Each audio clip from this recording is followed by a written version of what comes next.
Hello everyone, मैं अजीत आप सभी का एडुकेयर मंत्रा के यूट्यूब चैनल पर बहुत बहुत स्वागत करता हूं। दोस्तों, आज की इस वीडियो में कक्षा 10वीं के एनसीईआरटी साइंस से फिजिक्स का पहला चैप्टर प्रकाश यानी लाइट के बारे में हम लोग जानेंगे। दोस्तों, आप लोग से रिक्वेस्ट है कि अभी तक तैयारी को स्टार्ट नहीं किए हैं तो आज का ये पहला वीडियो आप लोगों के लिए ही बना है। दोस्तों, आप लोग प्रकाश के बारे में जानेंगे, इसमें प्रकाश क्या है और प्रकाश के स्रोत कितने प्रकार के होते हैं, और इसी वीडियो में हम लोग जानेंगे प्रकाश का परावर्तन क्या होता है। ठीक है दोस्तों, यानी प्रकाश से जितने भी रिलेटेड क्वेश्चंस बन सकते हैं आज की इस वीडियो में मैं लेकर आया हूं आप लोगों के लिए। तो चलिए दोस्तों, बिना देर किए ही हम लोग इस वीडियो को स्टार्ट करते हैं। चलिए दोस्तों, आप लोग जानेंगे इस वीडियो में कि प्रकाश है क्या। तो सबसे पहले क्वेश्चन आप लोग को यही मन में है कि प्रकाश है क्या। आप लोग इसको इंग्लिश में बोलते हैं क्या चीज़? लाइट। क्या बोलते हैं? लाइट। तो दोस्तों, प्रकाश क्या है, पहला क्वेश्चन आप लोगों के मन में चल रहा है। तो देखिए, प्रकाश एक प्रकार की हम लोग का कह सकते हैं कि ऊर्जा है, और जो हमारे दृष्टि ज्ञान को क्या करती है? जागृत करती है। दोस्तों, प्रकाश एक भौतिक साधन है। प्रकाश एक क्या है? भौतिक साधन है, अथवा हम लोग कह सकते हैं एक कारक है जिसकी उपस्थिति में हमें वस्तुएं क्या करती हैं? दिखाई देती हैं। दोस्तों, मतलब प्रकाश वह भौतिक साधन है। आप लोग नोट्स इसको करते रहिएगा दोस्तों, क्योंकि अब मैं इतना छोटा छोटा लिखा हूँ ना कि आप लोगों को दिखाई नहीं दे रहा होगा। तो मेरे वॉइस के माध्यम से आप लोग क्या करिए, रफ पेन उठाइए और वहाँ से आप लोग नोट डाउन कर लीजिए। तो दोस्तों, आप लोग देखिए कि प्रकाश वह भौतिक साधन है अथवा वह कारक है जिसकी उपस्थिति में हमें क्या करती है? वस्तुएं दिखाई देती हैं। दूसरे भाषा में हम लोग इसको कह सकते हैं कि प्रकाश एक प्रकार की ऊर्जा है जो हमारे दृष्टि ज्ञान को क्या करती है? जागृत करती है। दोस्तों, तो दोस्तों, आप लोगों को समझ में आ गया कि प्रकाश का परिभाषा आप लोग ऐसे लिखना है पेपर में। ठीक है दोस्तों, तो प्रकाश एक प्रकार का क्या है? ऊर्जा है जो हमारे दृष्टि ज्ञान को क्या करता है? जागृत करता है। दोस्तों, अब दोस्तों हम लोग जानते हैं कि प्रकाश के गुण कुछ यहाँ पे होते हैं। तो प्रकाश के गुण के बारे में हम लोग जान लेते हैं। आप लोग को इसके बारे में जानना जरूरी है, प्रकाश के गुण के बारे में। तो दोस्तों, सबसे पहले आप लोग जानेंगे कि प्रकाश है ना, निर्वात में भी चल सकता है। निर्वात क्या है दोस्तों? निर्वात आप लोगों के मन में चल रहा होगा कि निर्वात है क्या।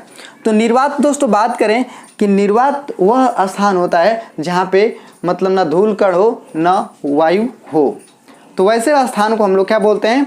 निर्वात बोलते हैं। निर्वात में प्रकाश की चाल और वायु में प्रकाश की चाल दोनों सेम होती है दोस्तों, लेकिन सबसे ज्यादा प्रकाश की चाल निर्वात में ही होती है। दोस्तों, यहाँ पे निर्वात प्रकाश निर्वात में भी गमन कर सकता है यानी चल सकता है।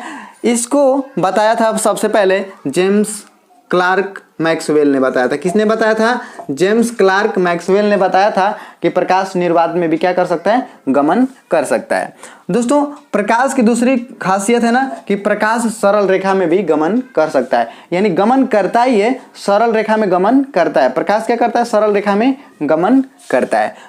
तीसरी बात आप लोग को याद रखना है कि प्रकाश विद्युत चुंबकीय तरंगों के रूप में चलता है। तो ये आप लोग का 3 क्वालिटी हम बता चुके हैं इसका, कि प्रकाश निर्वात में भी चल सकता है, और प्रकाश सरल रेखा में गमन करता है, और प्रकाश विद्युत चुंबकीय तरंगों के रूप में संचारित होता है। तो दोस्तों, यहाँ पे आप लोगों को 3 बातें याद रख लेनी है, और चौथी बात ये याद रखनी है कि इसका तरंग दैर्ध्य 3900 एंगस्ट्रॉम से 7800 एंगस्ट्रॉम के क्या होता है? बीच होता है। अब दोस्तों, कुछ इससे महत्वपूर्ण बातें हम लोग जानते हैं प्रकाश से रिलेटेड के बारे में। तो 1637 ईस्वी में दकार्ते ने प्रकाश की कणिका मॉडल प्रस्तुत की थी। दोस्तों, मतलब 1637 में दकार्ते ने प्रकाश के कणिका मॉडल को क्या किया था? प्रस्तुत किया था। दोस्तों, इससे आप लोगों को पूछ लिया था, और साथ ही साथ उसने स्नेल के नियम का भी व्युत्पन्न किया था। दोस्तों, क्या किया था? स्नेल का नियम। हम लोग अगली वीडियो में जानेंगे कि स्नेल का नियम क्या होता है, इसके बारे में आप लोगों को मैं बताऊंगा। तो स्नेल का नियम को साथ ही साथ क्या किया था? प्रतिपादित किया था या व्युत्पन्न किया था। अब आप लोग बात करें कि निर्वात में प्रकाश की चाल क्या होती है दोस्तों। तो निर्वात में प्रकाश की चाल सबसे अधिक होती है दोस्तों, मतलब प्रकाश की चाल अधिकतम कहाँ पे पाई जाती है? तो निर्वात में प्रकाश की चाल पाई जाती है। तो कितना पाई जाती है दोस्तों? तो 3 गुणित 10 के पावर 8 मीटर प्रति सेकेंड। यह वायु में भी सेम होती है, मतलब निर्वात में जितना होती है वायु में उतना ही होती है। तो दोस्तों, वायु में और निर्वात में प्रकाश की चाल कितना हो गया, 3 × 10⁸ मीटर पर सेकेंड हो गया। अब हम लोग बात करें कि जल में प्रकाश की चाल कितनी होती है, तो जल में प्रकाश की चाल 2.25 × 10⁸ मीटर प्रति सेकेंड होती है दोस्तों। क्यों? क्योंकि विभिन्न माध्यमों में प्रकाश की चाल क्या होती है, भिन्न भिन्न होती है। तो यहाँ पे दोस्तों अब अगला पॉइंट बना सकते हैं प्रकाश के गुण में कि प्रकाश की चाल विभिन्न माध्यमों में क्या होती है, भिन्न भिन्न होती है दोस्तों। ठीक है, यहाँ पे अब आप लोग बात करेंगे कि रॉक साल्ट और नायलॉन। रॉक साल्ट क्या होता है दोस्तों, आप लोग पढ़े होंगे। रॉक साल्ट और नायलॉन है ना, रॉक साल्ट और नायलॉन में प्रकाश की चाल कितना होती है, तो 1.96 × 10⁸ मीटर पर सेकेंड होती है दोस्तों। और तारपीन के तेल में प्रकाश की चाल ना 2.04 × 10⁸ मीटर पर सेकेंड होती है दोस्तों। ठीक है, और यहाँ पे हम लोग जानेंगे कि प्रकाश को सूर्य से पृथ्वी पर आने में लगा समय जो होता है दोस्तों 8 मिनट 16 सेकेंड, ठीक है ना, 16.6 सेकेंड का समय यहाँ पे लग जाता है। ठीक है, और चंद्रमा का प्रकाश यानी ये जो सूर्य का प्रकाश पड़ता है चंद्रमा पे और चंद्रमा से रिफ्लेक्शन होकर यहाँ पे आता है, तो उसका टाइम यहाँ पे लगता है 1.28 सेकेंड। यानी चंद्रमा का प्रकाश हमारे पृथ्वी पर कितना सेकेंड में आता है, तो 1 मिनट 28 सेकेंड कह सकते हैं, लगभग 1.28 सेकेंड में यहाँ पे आ जाता है। ठीक है दोस्त, अगला है प्रश्न दोस्तों कि प्रकाश की प्रति व्यवहार के आधार पर वस्तुओं को निम्न भागों में बांटा गया है। मतलब प्रकाश के प्रति व्यवहार के आधार पर वस्तुओं को निम्न भागों में क्या कर दिया गया है दोस्तों, बांटा गया है। तो यहाँ पे देखेंगे कि आप लोग को व्यवहार के आधार पर पहला में बांटा गया प्रदीप्त वस्तुएं, और फिर बांटा गया अप्रदीप्त वस्तुएं, और तीसरा पारदर्शक वस्तुएं, और यहाँ पे चौथा हो गया अर्ध पारदर्शक, और यहाँ पे पांचवा आप लोग पढ़ेंगे अपारदर्शक वस्तुएं। ठीक है ना दोस्तों, तो यहाँ पे हम लोग जानेंगे बारी बारी से यहाँ पे क्या चीज़ होता है। देखिए दोस्तों, प्रदीप्त वस्तुएं क्या होती हैं। प्रदीप्त वस्तुएं वे वस्तुएं होती हैं जिनमें स्वयं का प्रकाश होता है, यानी स्वयं से प्रकाशित होने वाली वस्तुओं को हम लोग क्या बोलते हैं, प्रदीप्त वस्तुएं बोलते हैं। तो प्रदीप्त वस्तुएं दोस्तों आप लोग जैसे देखेंगे कि सूर्य में क्या होता है, स्वयं का प्रकाश होता है दोस्तों। ठीक है, और आप लोग देखेंगे कि जलता हुआ विद्युत बल्ब स्वयं का प्रकाशित होता है। जलता हुआ विद्युत बल्ब हो गया, जैसे जलती हुई मोमबत्ती हो गई, जलती हुई लालटेन हो गई, जलते हुए तारे हो गए, ये सभी क्या होते हैं, प्रदीप्त वस्तुओं के हैं, यहाँ पे उदाहरण हैं दोस्तों। ठीक है, अगला आप लोग देखेंगे कि अप्रदीप्त वस्तुएं। तो सिंपल सा आप लोग याद रखिएगा कि जो प्रदीप्त वस्तुएं के सहारे से दिखाई देते हैं ना, उन्हें क्या कहते हैं, अप्रदीप्त वस्तुएं कहते हैं। या एक और परिभाषा आप लोग इसका बता सकते हैं कि वे वस्तुएं जिनमें स्वयं का प्रकाश नहीं होता है, बल्कि वे किसी दूसरे प्रकाश, बल्कि वे कह सकते हैं कि प्रदीप्त वस्तुएं के प्रकाश से दिखाई देती हैं, उन्हें हम लोग क्या बोलते हैं, अप्रदीप्त वस्तुएं कहते हैं। जैसे आप लोग मेज ले सकते हैं ना, कुर्सी ले सकते हैं, आप लोग एक चंद्रमा को भी ले सकते हैं। क्या ले सकते हैं, चंद्रमा को। चंद्रमा सोच रहे होंगे आप लोग कि है ना प्रदीप्त वस्तुएं स्वयं का प्रकाश करता है, लेकिन ऐसा बात नहीं है। सूर्य के प्रकाश से क्या होता है, वो प्रकाशित होता है। तो यहाँ पे चंद्रमा हो गया दोस्तों। आप यहाँ पे देखेंगे तीसरा वस्तु को पारदर्शक वस्तु। पारदर्शक वस्तुएं क्या होती हैं दोस्तों, मतलब जिसमें प्रकाश आसानी से गुजर जाए, उसको हम लोग क्या बोलते हैं, पारदर्शक वस्तुएं बोलते हैं। मतलब ऐसा माध्यम लेना है, चाहिए ऐसा मतलब वस्तु लेना है जिसमें प्रकाश क्या कर जाए, गुजर जाए, आर पार हो जाए, तो उससे हम लोग बोलते हैं क्या चीज़, पारदर्शक वस्तुएं। तो जैसे पारदर्शक वस्तु में क्या लेंगे, कांच लेंगे, क्या लेंगे, कांच लेंगे, और क्या लेंगे हम लोग, जल। कांच और जल लेंगे तो इसमें से प्रकाश होकर क्या हो जाएगा, गुजर जाएगा। अब होता है दोस्तों अर्धपारदर्शक। अर्धपारदर्शक क्या होता है दोस्तों, कि प्रकाश का अधिकांश भाग क्या हो जाता है, मतलब आधा गुजर जाता है और आधा भाग नहीं गुजरता है। मतलब प्रकाश का कुछ भाग है ना, आंशिक भाग क्या होता है, गुजरता है, और कुछ भाग नहीं गुजरता है, तो उसको हम लोग बोलते हैं अर्धपारदर्शक। जैसे आप लोग गंदा पानी को बोल सकते हैं, क्या बोल सकते हैं, गंदे पानी में आधा प्रकाश जाएगा, आधा नहीं जाएगा। या तेल लगा हुआ आप लोग क्या ले सकते हैं, कागज। तेल लगा हुआ कागज में प्रकाश आधा गुजरता है, आधा नहीं गुजरता है। ठीक है दोस्त, अगला हम लोग जानेंगे अपारदर्शक वस्तुएं क्या होती हैं। अपारदर्शक वस्तुएं वे वस्तुएं होती हैं जिनमें प्रकाश का बिल्कुल भाग नहीं गुजर पाता है, मतलब कुछ भी पार्ट उसमें नहीं गुजर पाएगा, वैसे वस्तुओं को हम लोग बोलते हैं अपारदर्शक वस्तुएं। ठीक है दोस्तों, जैसे आप लोग ले लेंगे धातु है ना, ईंटा, पत्थर, ये सभी वस्तुएं जो होती हैं इसमें प्रकाश का कुछ भी भाग गुजर नहीं पाता है, तो ऐसे वस्तुओं को हम लोग अपारदर्शक वस्तुएं बोलते हैं। आई होप दोस्तों कि आप लोगों को इतना क्लियर हो गया होगा। ठीक है, चलिए हम लोग अब जानेंगे दोस्तों प्रकाश का विवर्तन क्या होता है।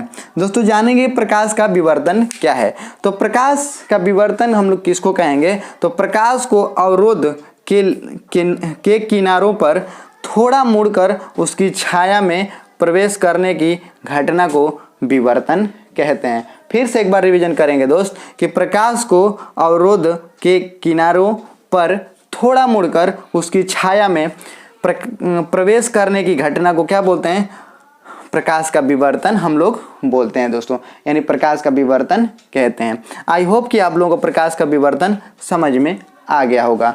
दोस्तों एक होता है प्रकाश का प्रकीर्णन, तो वीडियो ज़्यादा लंबी हो रही है, आप लोगों को मैं इसका कल वीडियो आप लोगों को मैं लेकर आऊँगा। ठीक है दोस्तों, अब देखिए प्रकाश का हम लोग जान लेते हैं, इसमें प्रकाश का परावर्तन क्या होता है दोस्तों। तो सिंपल सा हम लोग समझेंगे। आई होप कि आप लोगों को ये पूरा समझ में आ गया होगा, आप लोग इसको नोट भी कर लिए होंगे। ठीक है दोस्त, फिर से एक बार जल्दी से हम लोग रिवीजन कर लेते हैं एकदम फटाक से 1 मिनट के अंतर्गत। देखिए प्रकाश क्या होता है, तो प्रकाश वह भौतिक साधन अथवा कारक है जिसके द्वारा हम वह वस्तुओं को क्या कर सकते हैं, आसानी से देख सकते हैं। प्रकाश एक प्रकार की ऊर्जा है जो हमारे दृष्टि ज्ञान को क्या करती है, जागृत करती है। ठीक है दोस्तों, प्रकाश के गुण यहाँ पे कुछ हम लोग देखेंगे। प्रकाश निर्वात में भी चल सकता है, प्रकाश सरल रेखा में गमन करता है, प्रकाश विद्युत चुंबकीय तरंगों के रूप में संचारित होता है, इसका तरंग दैर्घ्य 3900 एंगस्ट्रॉम से 7800 एंगस्ट्रॉम के बीच में होता है, और 1637 ईस्वी में दकार्ते ने प्रकाश के कणिका मॉडल का प्रस्तुत किया। किसका किया, कणिका मॉडल का प्रस्तुत किया। साथ ही साथ में उसने स्नेल के नियम को क्या किया, व्युत्पन्न किया। दोस्तों निर्वात और वायु में प्रकाश की चाल सेम होती है, कितना होती है, 3 × 10⁸ मीटर पर सेकेंड होती है, जबकि जल में इसकी प्रकाश की चाल क्या होती है, 2.25 × 10⁸ मीटर पर सेकेंड होती है। और रॉक साल्ट या नायलॉन में हम लोग कह सकते हैं प्रकाश की चाल कितना होती है, 1.96 × 10⁸ मीटर पर सेकेंड होती है। और तारपीन के तेल में इसका क्या होता है, 2.04 × 10⁸ मीटर पर सेकेंड होती है। ठीक है दोस्तों, यहाँ पे हम लोग कुछ देख लिए माध्यमों में प्रकाश की चाल, विभिन्न माध्यमों में प्रकाश की चाल क्या होती है, भिन्न भिन्न होती है दोस्त। ठीक है, अब हम लोग प्रकाश के प्रति व्यवहार के आधार पर वस्तुओं को निम्न भागों में बांटा गया है। पहला हम लोग देखें प्रदीप्त वस्तुएं। प्रदीप्त वस्तुएं वे वस्तुएं होती हैं जिनमें स्वयं का प्रकाश होता है, यानी जो स्वयं के प्रकाश से प्रकाशित होती हैं वे वस्तुएं प्रदीप्त वस्तुएं कहलाती हैं। जैसे विद्युत बल्ब हो गया, सूर्य हो गया। अप्रदीप्त वस्तुएं क्या कहलाती हैं, वे वस्तुएं जिनमें स्वयं का प्रकाश नहीं होता है बल्कि प्रदीप्त वस्तुओं के सहारे से दिखाई देती हैं, उन्हें हम लोग क्या बोलते हैं, अप्रदीप्त वस्तुएं बोलते हैं। जैसे मेज, कुर्सी, लकड़ी, ईंटा, पत्थर हो गया सब। ठीक है दोस्तों, पारदर्शक वस्तुएं। पारदर्शक वस्तुएं क्या होती हैं, मतलब पारदर्शक वस्तुएं वे वस्तुएं होती हैं जिनमें से प्रकाश आसानी से गुजर सकता है, उसे हम लोग क्या बोलते हैं, पारदर्शक वस्तुएं बोलते हैं। जैसे कांच हो गया, जल हो गया। ठीक है दोस्तों, अर्ध पारदर्शक वस्तुएं क्या होती हैं, अर्ध पारदर्शक वे वस्तुएं होती हैं जिनमें अधिकांश है ना प्रकाश गुजर सकता है और कुछ पार्ट उसमें नहीं गुजर सकता है, तो वैसे हम लोग वस्तुओं का बोलते हैं अर्ध पारदर्शक वस्तुएं बोलते हैं। जैसे में तेल लगा हुआ कागज हो गया, गंदा जल हो गया। ठीक है दोस्तों, अब आप लोग देखेंगे हम लोग अपारदर्शक वस्तुएं। अपारदर्शक वस्तुएं क्या है, वे वस्तुएं जिनमें प्रकाश का कोई भाग नहीं गुजरता है, उसको हम लोग क्या बोलते हैं, अपारदर्शक वस्तुएं बोलते हैं। जैसे आप लोग धातु लेंगे, ईंटा, पत्थर, कुछ भी यहाँ पे लिख सकते हैं। अब हम लोग सीखे थे कि प्रकाश का विवर्तन क्या होता है। प्रकाश को अवरोध की किनारों पर थोड़ा मुड़कर उसकी छाया में प्रवेश करने की घटना को क्या बोलते हैं, प्रकाश का विवर्तन कहते हैं दोस्तों। ठीक है, अभी हम लोग जानेंगे कि प्रकाश का प्रवर्तन क्या होता है दोस्तों। सिंपल सा आप लोग नोट कर लिए होंगे। चलिए इसको मैं मिटाता हूँ, आप लोगों को समझाता हूँ कि प्रकाश का प्रवर्तन क्या होता है। इसको हम लोग इंग्लिश में बोलते हैं रिफ्लेक्शन ऑफ लाइट। इंग्लिश में क्या बोलते हैं दोस्तों, प्रकाश के प्रवर्तन को क्या बोलते हैं, रिफ्लेक्शन ऑफ लाइट। ठीक है दोस्त, चलिए हम लोग यहाँ पे जान लेते हैं कि प्रकाश का परावर्तन क्या होता है। देखिए इसको हम लोग प्रकाश का परावर्तन को यहाँ पे हम लोग इंग्लिश में क्या बोलते हैं, प्रकाश का परावर्तन। क्या बोलते हैं, परावर्तन। हम लोग इसको इंग्लिश में क्या बोलते हैं, रिफ्लेक्शन ऑफ लाइट। ठीक है दोस्तों, तो सिंपल सा आप लोगों को इसका परिभाषा लिखना है दोस्तों। प्रकाश का परावर्तन का क्या लिखना है, सिंपल सा परिभाषा कि जब प्रकाश की किरणें किसी चिकने वस्तु से टकराकर उसी माध्यम में चाहे उसी वापस लौट जाती है, इस घटना को हम लोग क्या बोलते हैं, प्रकाश का परावर्तन बोलते हैं। सिंपल सा आप लोग याद रखना है कि जब प्रकाश की किरण है ना किसी चिकने सतह या पालिशदार सतह पर टकराती है, टकरा कर है ना वापस लौट जाती है, तो इस वापस लौटने की घटना को क्या बोलते हैं हम लोग, प्रकाश का परावर्तन बोलते हैं। देखेंगे दोस्तों, सपोज दैट आप लोग का ये आप लोग का एक हम लोग का दर्पण है, ये आप लोग का M1 और M2 इसके द्वारक हैं। तो ये आप लोग इधर साइड कलई कर दिए हैं, है ना, ये कलई कर दिए यानी लेप इसका कर दिए, इधर प्रकाश नहीं जा सकता है। ठीक है दोस्तों, तो आप लोग देखेंगे प्रकाश इधर से आया, ठीक है दोस्तों, और इस पे टकराया, ठीक है, और टकराने के बाद है ना ये वापस है ना इधर ही लौट गया। तो इसी घटना को हम लोग क्या बोलते हैं दोस्तों, प्रकाश का परावर्तन कहते हैं। सपोज दैट ये हम लोग का दर्पण था, है ना, और दर्पण पे प्रकाश की किरण पड़ी और इधर वापस लौट गई। ठीक है दोस्तों, मतलब इधर आई और इधर से गई, तो इस घटना को हम लोग क्या बोलते हैं, प्रकाश का परावर्तन बोलते हैं दोस्तों। तो यहाँ पे आप लोग ध्यान रखेंगे, जो ये आने वाली किरण है इसको हम लोग बोलते हैं आपतित किरण। क्या बोलते हैं, आपतित किरण। क्या बोलते हैं, आपतित किरण। और ये जो जाने वाली किरण होती है टकराकर, इसको हम लोग बोलते हैं परावर्तित किरण। क्या बोलते हैं, परावर्तित किरण। ठीक है दोस्तों, और जहाँ पे ये टकराती है और वापस यहाँ से मुड़ती है, तो इसको इसी को बोलते हैं आपतन बिंदु। क्या बोलते हैं दोस्तों, आपतन। आपतन क्या बोलते हैं, बिंदु बोलते हैं। ठीक है दोस्तों, और इन्हीं बिंदु पर खींचा गया एक लंब होता है, इसी का नाम होता है अभिलंब। क्या होता है, अभिलंब होता है। ठीक है, और अभिलंब और आपतित किरण के जो बीच में कोण बनता है उसको हम लोग बोलते हैं आई, और आई को हम लोग बोलते हैं आपतन कोण। क्या बोलते हैं दोस्तों, आपतन कोण। ठीक है ना दोस्तों, क्या बोलते हैं, आपतन कोण। और जो ये परावर्तित किरण है और ये आप अभिलंब के बीच में जो कोण बनता है इसको हम लोग दर्शाते हैं आर से, और आर को हम लोग क्या बोलते हैं, परावर्तन कोण बोलते हैं। क्या बोलते हैं, परावर्तन कोण बोलते हैं। और ये आप लोग का क्या चीज़ है, दर्पण है। और कैसा दर्पण है, समतल दर्पण है। ठीक है दोस्तों, अगली वीडियो में हम लोग जानेंगे कि दर्पण क्या होते हैं। फिलहाल में आप लोग समझ लीजिए कि यहाँ पे ये एक समतल दर्पण है, और समतल दर्पण पे प्रकाश की किरण आई और टकराकर यहाँ पे मुड़ गई। इस घटना को हम लोग प्रकाश का परावर्तन कहते हैं। तो प्रकाश का परावर्तन आप लोग देखें कि जो जब कोई प्रकाश की किरण है ना किसी बिंदु पर टकराई और टकराकर है ना उधर मुड़ गई, तो इस घटना को हम लोग प्रकाश का परावर्तन कहते हैं। जो आने वाली किरण है इसको हम लोग आपतित किरण, जो टकरा कर वापस जाने वाली किरण को परावर्तित किरण है ना, और इसके बीच में खींचा गया लंब को अभिलंब नाम देते हैं।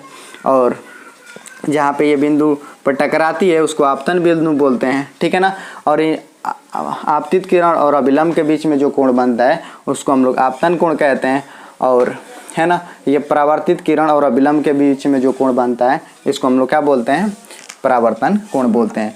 ये परावर्तन के दो नियम होते हैं। कितना नियम होते हैं दोस्तों, दो नियम होते हैं। एक तो होता है कोण आई बराबर क्या होता है, कोण आर, यानी आपतन कोण परावर्तन कोण के क्या होता है, सदैव बराबर होता है। और दूसरा ये नियम होता है दोस्तों कि आपतित किरण और परावर्तित किरण, आपतित किरण और क्या चीज़, परावर्तित किरण तथा आपतन बिंदु पर खींचा गया अभिलंब तीनों एक ही तल में होते हैं, यानी तीनों एक ही ओर होते हैं।